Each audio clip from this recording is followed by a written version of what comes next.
And I saw the beast and the kings of the earth,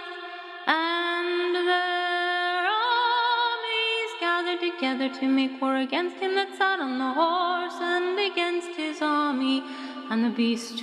was taken, and with him the false prophet that wrought miracles before him, with which he had deceived them that had received the mark of the beast,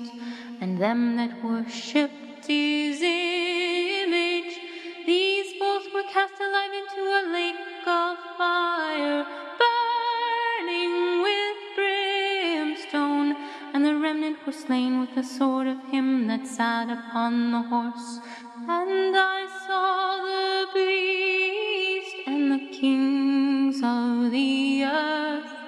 and their armies gathered together to make war against him that sat on the horse and against his army. And the beast was taken, and with him the false prophet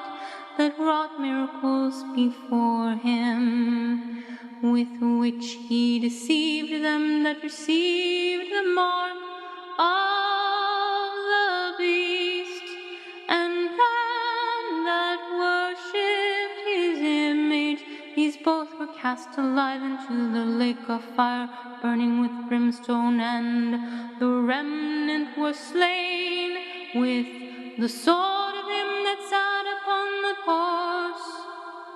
which sword proceeded out of his mouth, and all the fowls were filled with their flesh.